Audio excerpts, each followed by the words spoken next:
slower? It's called it. Well, he calls it a dark. I use covert. The dark. He calls it the dark quadrant of suppressed relationships. Peter Del Scott. I got you. And he talks about the relationship between the underworld and the overworld, and they talk about that. You see the connection between the drug lords or the lords of war and the politicians. You can't show George Bush said, when he was asked, "Do you know who Mario Noriega is?" He said, "No, I don't know who Mario Noriega is." But then the New York Times show a picture of him sitting right across from Mario Noriega, talking to him. Okay, Mario Noriega, who was trained here by the Defense Intelligence Agency and the CIA back in the 50s, the late 50s, and the 60s and stuff. So he said he didn't know who he was, but he was sitting right across from him. So either George Sr. is suffering from Alzheimer's or Parkinson's or something, or maybe he's suffering from selective amnesia. And they snatched Noriega and silenced him immediately. We ain't heard from him yet. Man, right? Ever. He's in Guantanamo Bay, isn't he? I don't know. Well, who knows? He's a ghost somewhere. Let me throw this out here. A lot of people, progressives, were a little irritated by Barack, by him playing to the center. I want to bring up some of the agenda items of some other candidates during the race. And they, of course, this didn't really make the news at all. But Ron Paul, a lot of people don't like him, and he's got some views that I'm not really keen on. But we look at his campaign platform. He was for gay marriage. He voted no on the Patriot Act, no on the national ID, opposes the death penalty because he believes it's unfairly, unjustly used. No prosecution and sentencing for juvenile crime. I don't know about that one. And he wanted to end the war on drugs. And here's the thing that's pretty much never going to make Ron Paul anything other than wherever he is now, is he wants to eliminate the IRS and the Federal Reserve and eliminate foreign aid to Israel. Now, I would think that that's way more progressive than the 90% of the candidates that I ran. agree. Now, we had that, I don't remember the party that Ron Paul ran under, but we had Cynthia McKinney. She was in town recently at Miss Sis Place in 75th and Dorchester. We hosted her for a convention, and when you look at her, she ran under the Green Party platform, and her platform was a repeal of the Patriot Act, get rid of that, the end of racial profiling, which is Barack's agenda too, the end of racial profiling. She sponsored a bill on a code of conduct for U.S. corporations abroad, so they don't, corporations like Shell don't screw over and mess around in Nigeria and do what they're doing over there.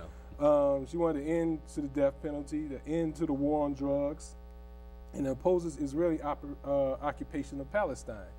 Now, that's what got her. That's why they targeted her for defeat back in 2002, 2004. That's right. And 2002, 2006. Some of the platforms of Barack that I took notice of. One thing in particular. Let me see, where is it? He supports eliminating income taxes for seniors making less than $50,000 a year. I thought that was very interesting. So if you're a senior and you make less than $50,000 a year, like most of them do, a lot of them don't make that much, you don't have to pay any income tax. Now, this along with some other But you do have points, to work until you die just about right now. just pretty much, yeah. So, so this along with some other aspects of it. One thing that he, that I took notice of, that he wants to amend NAFTA, but not eliminate it.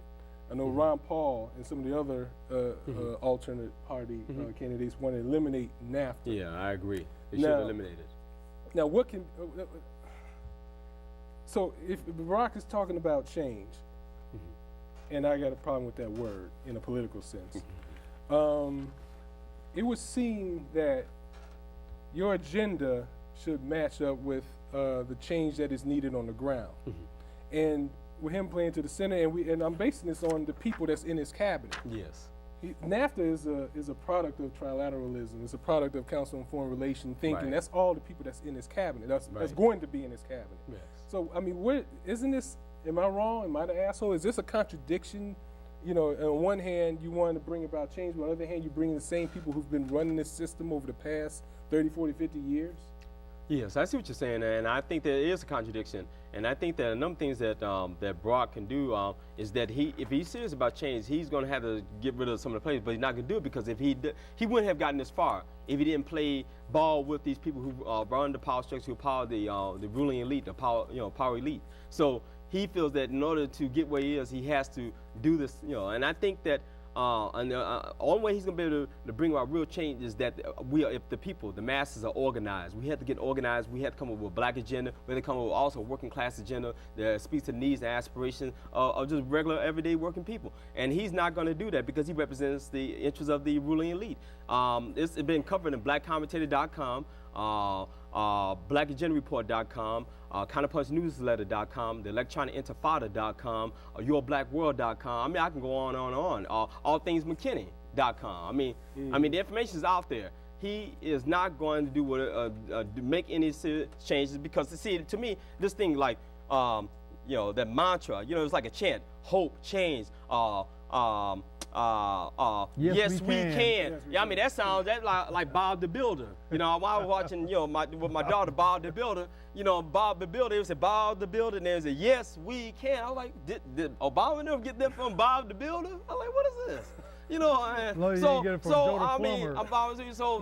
I say, right?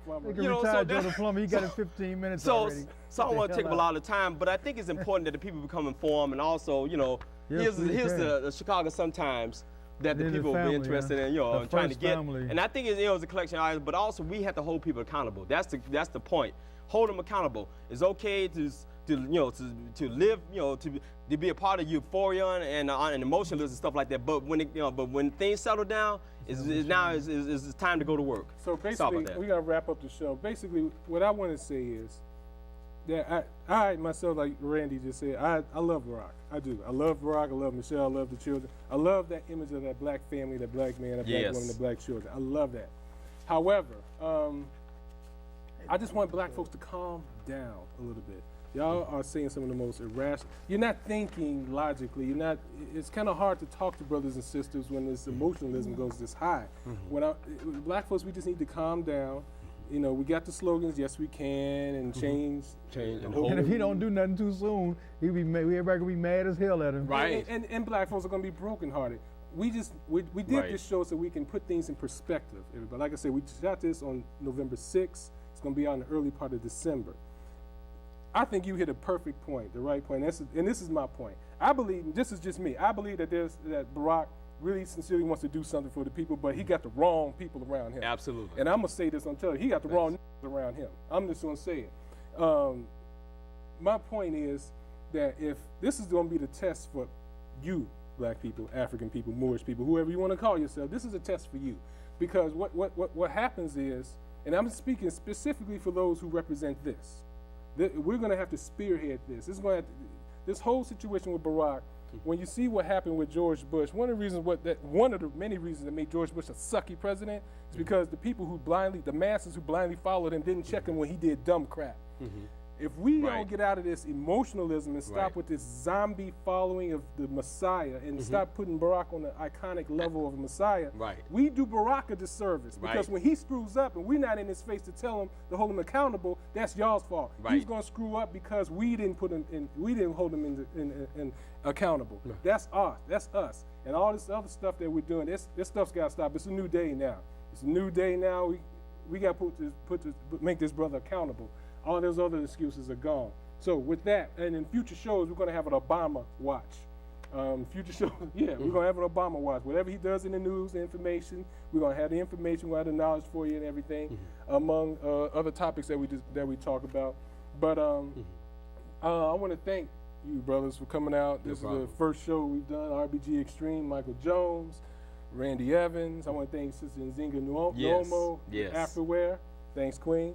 And just remember, brothers and sisters, let's just calm down.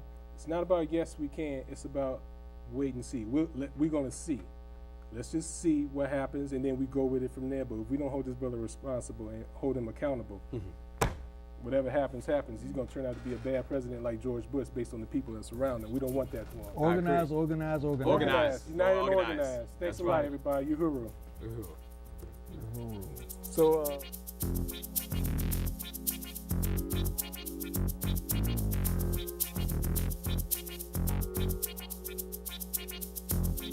Gorillas in the mist, the mainstream team with the pro